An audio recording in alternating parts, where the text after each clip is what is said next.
We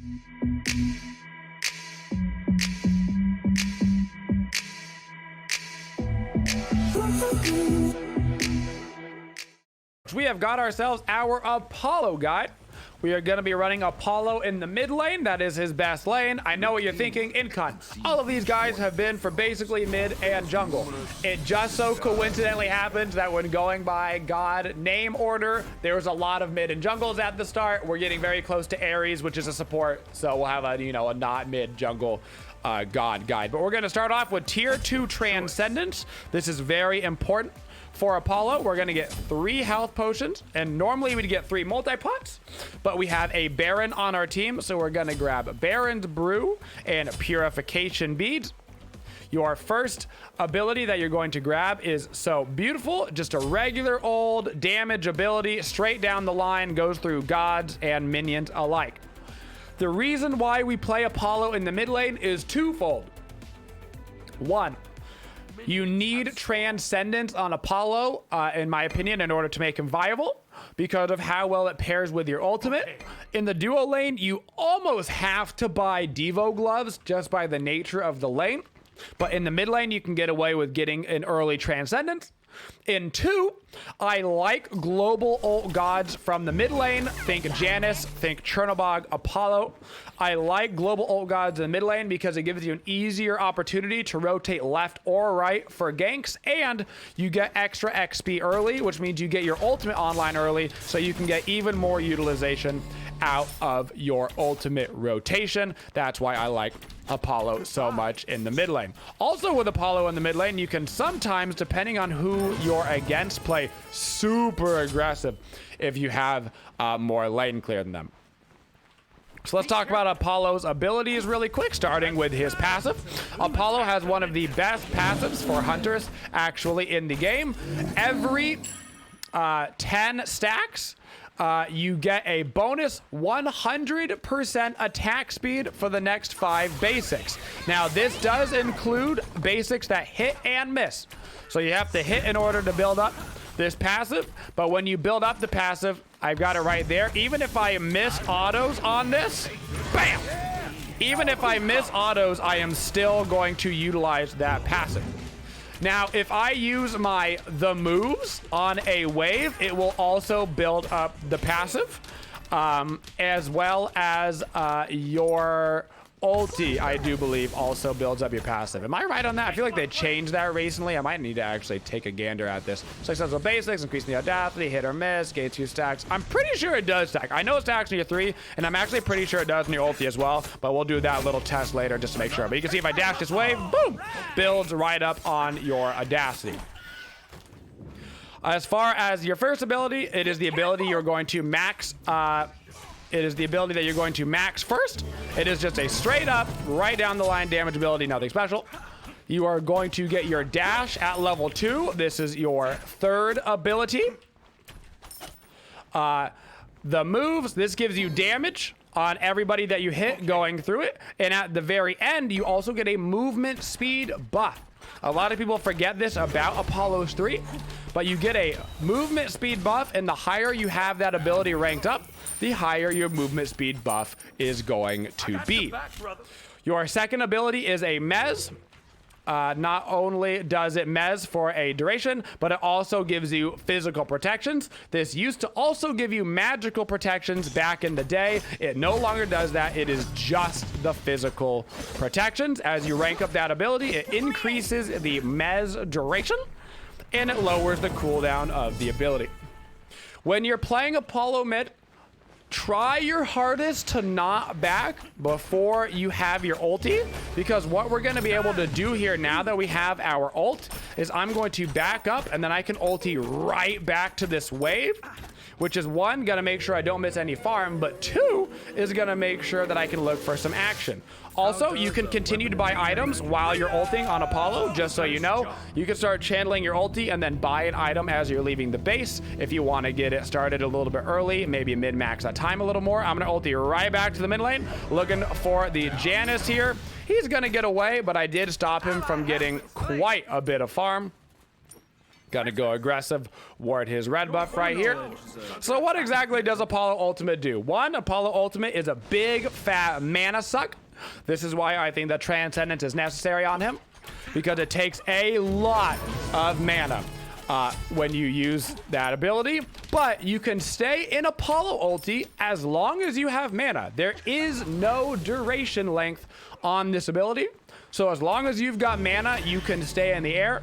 This leads to some very interesting late game scenarios where you can basically use yourself as a moving ward and to scare people into using abilities before a fight actually starts. Hopefully we'll get to see that a little bit later. The ability also does damage as you land, and if they're in the very end of the ability, assault. And if they get caught in the whole ultimate, and by the whole ultimate I mean the last tick, you will knock up whoever is in that radius. That is what Apollo ulti does. So not the most complicated kit in Smite for sure. Woo! Speaking of not very complicated kits, how about Pele? Left click W, left click W. Luckily we can stick around because all of our potions and sustain that we have right now. This Bogus is feeling himself a little bit. Does he have his ulti up still? I might be dead, but he's definitely dead. Ah, Janice was still here. That's okay. I will go ahead and take that trade. Let's go ahead and get 2 wards. So with Apollo, you are trying your hardest to use your ultimate at the start of the game to get back to lane, to rotate.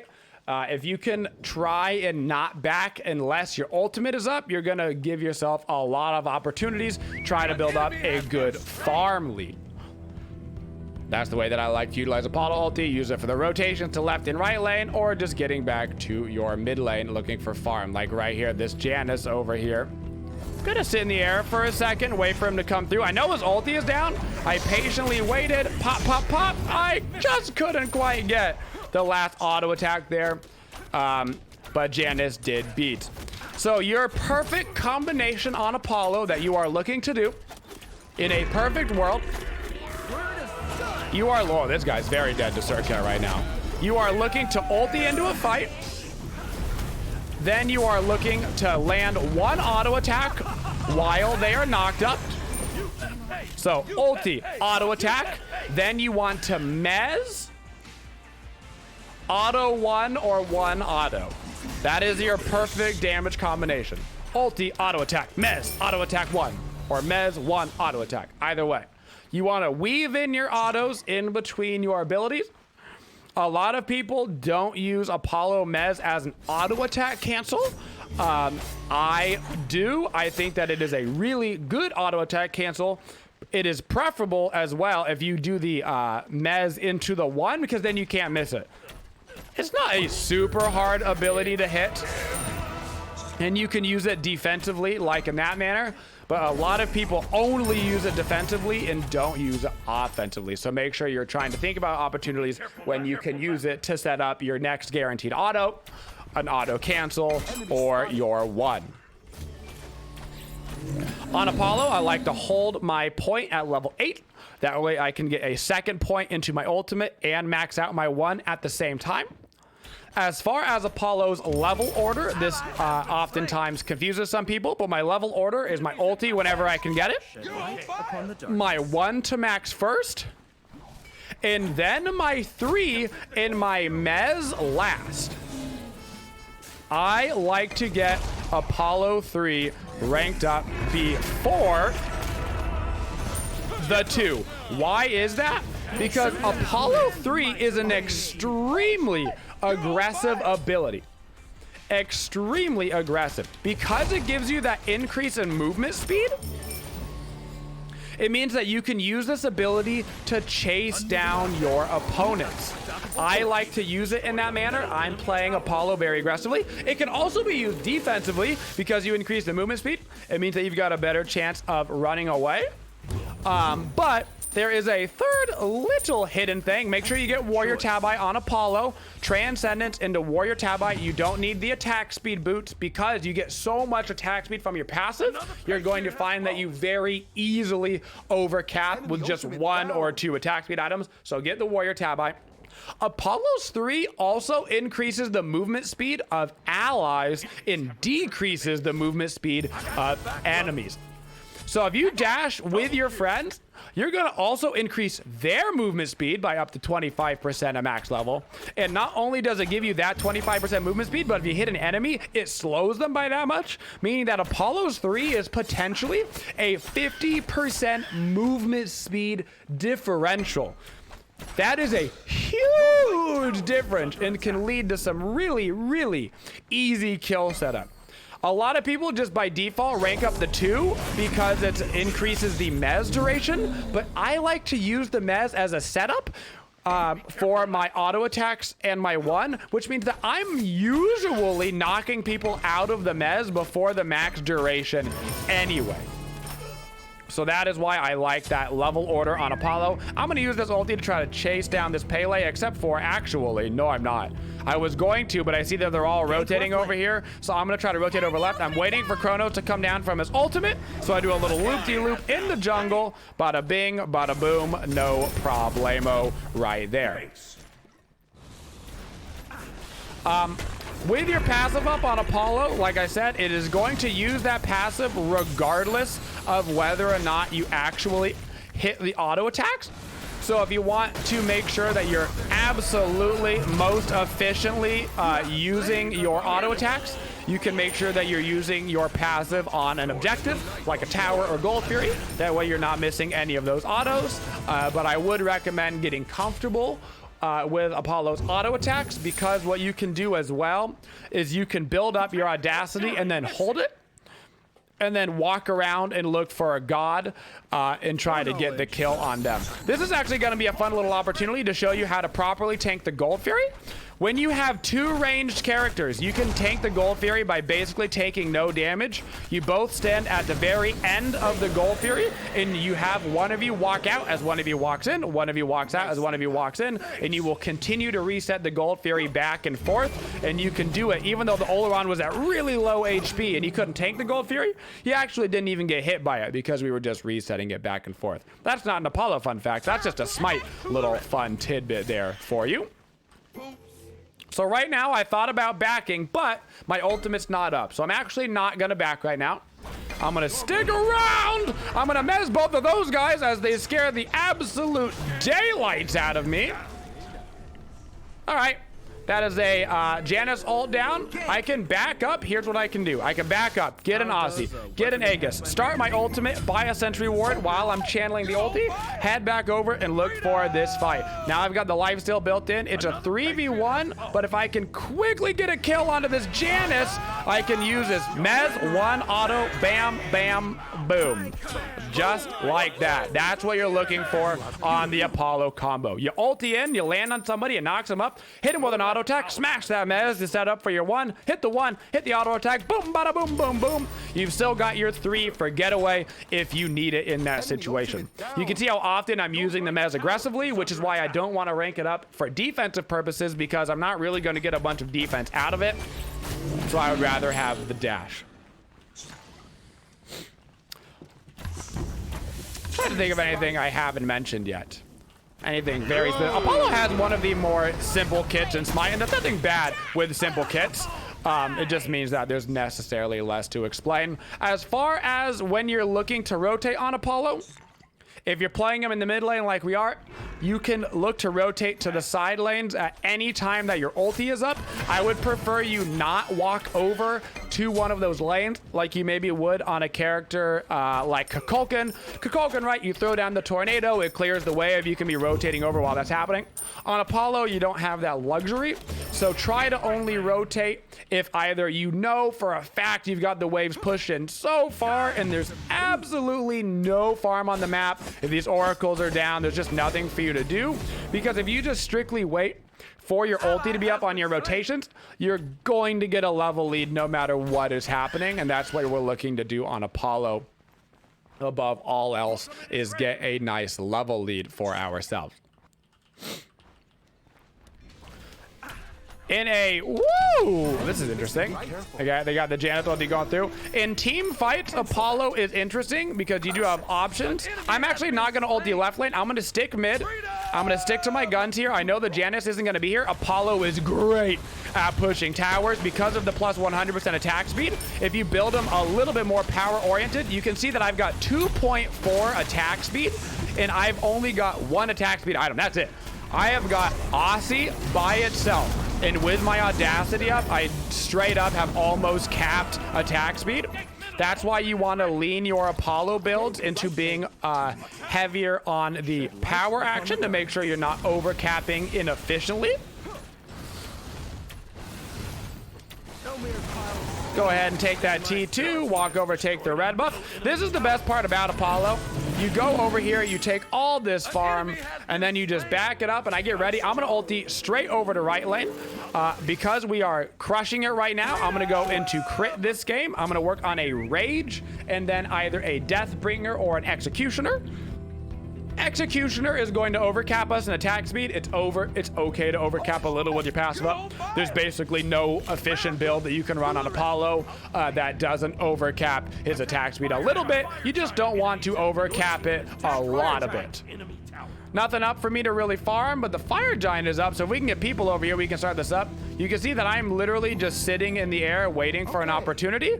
I can do that because of how much mana that I have from that Transcendence. I can stay up in the air for as long as I want to, as long as I have mana. So we rotate over, we quickly take yet another tier 2 tower, and now we head back on down. One more thing that I forgot to mention, guys,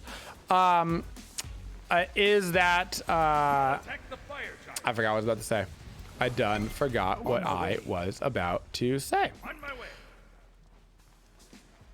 Yeah, I wanted to say, yes, the ulti does in fact build up audacity as long as it's hitting a god. If you're hitting minions with your ulti, it does not build up the audacity, but if you are hitting oh, look at those crits. But if you are hitting gods with it, it will build up your audacity for you to bring up that passive.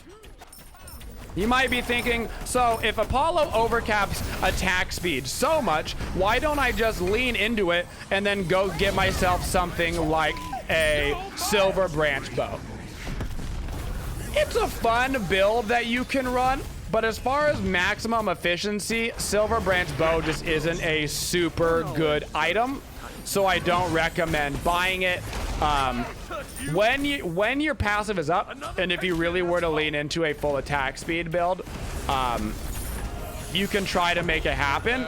But as far as actual like ranked competitive type Apollo style build, you're never going to be picking up an item like a silver branch bow. You're going to be doing something like this where you go Transcendence and then Warrior Tabi. I wouldn't change that at all. I would always go the Transcendence into Warrior Tabi. Third item, you don't have to get Aussie.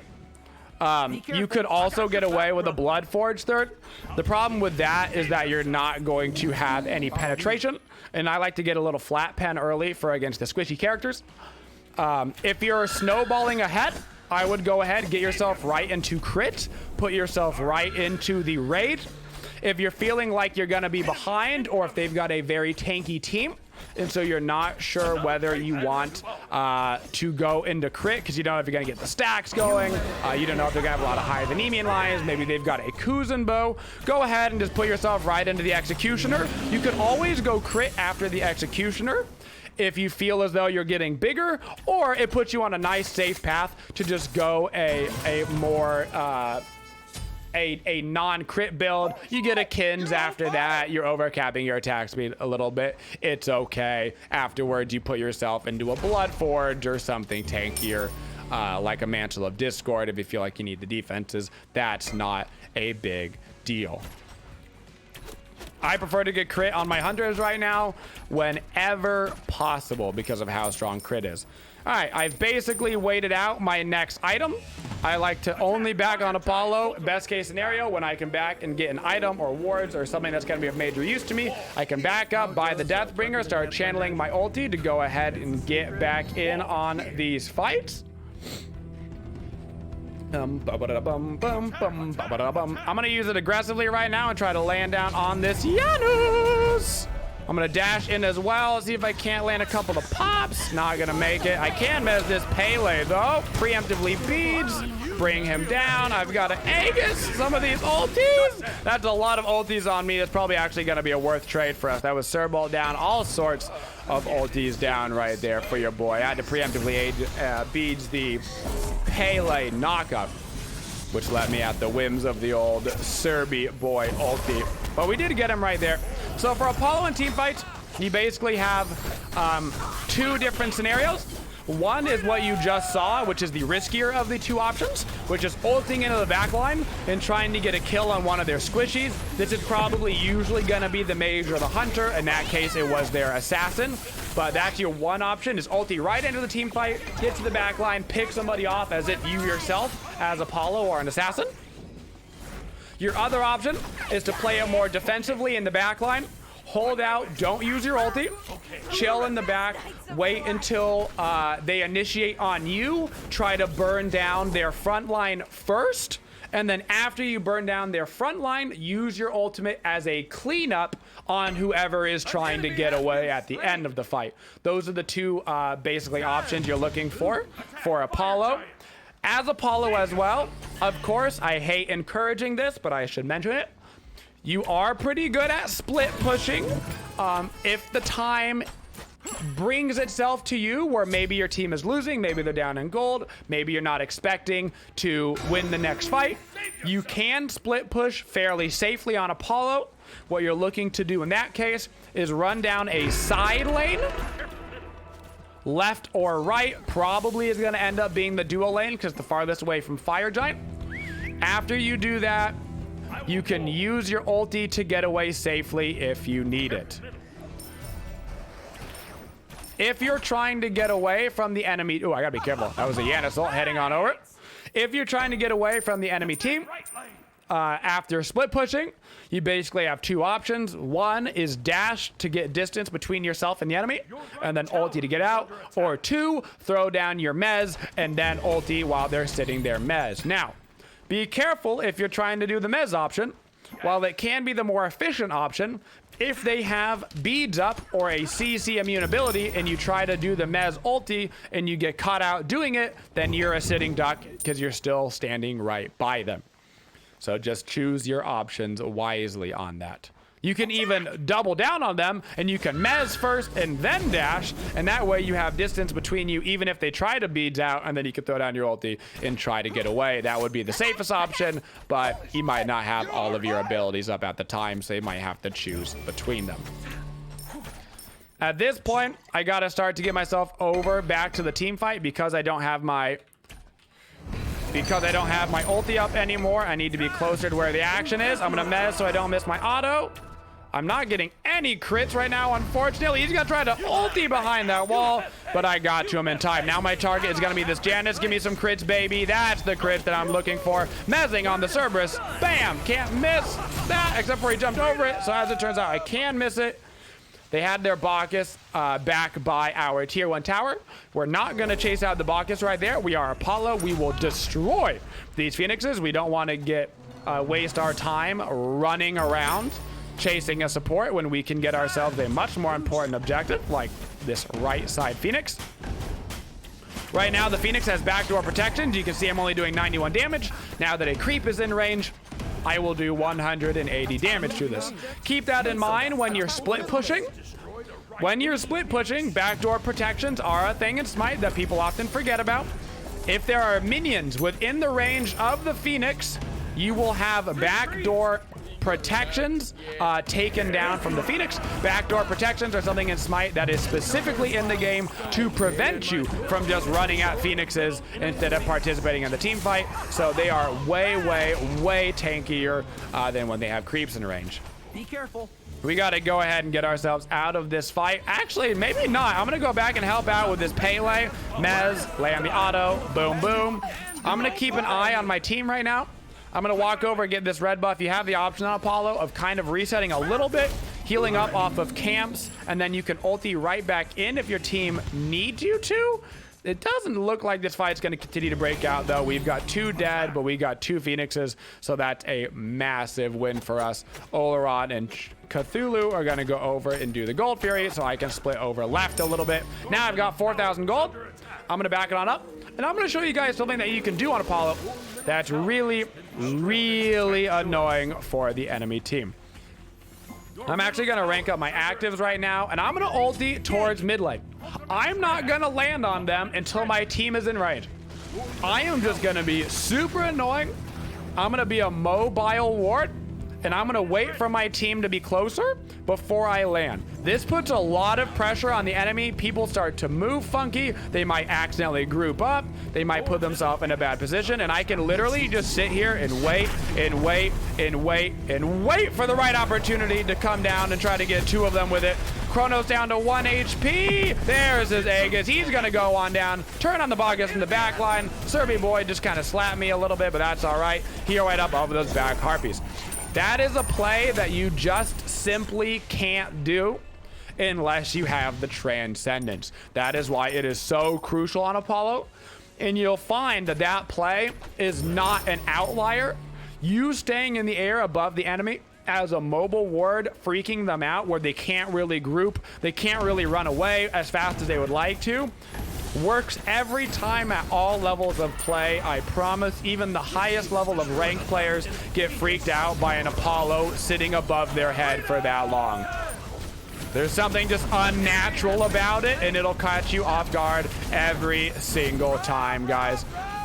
And that is going to be our Apollo guide and why you should play him in the mid lane. In the duo lane, the build is actually kind of similar. The problem is you have to get Devo gloves instead of Transcendence for the sustain. Other than that, you're still looking at your crit, your executioner, your kins, potentially, all that normal stuff. But without getting that Transcendence online, you can't do that in the air hover play, which is what I really think makes Apollo so beautiful. Don't unsubscribe, please. It was just one pun. And that's how you do it. That's how you do it, baby. That's your Apollo guide. Easy peasy lemon squeezy.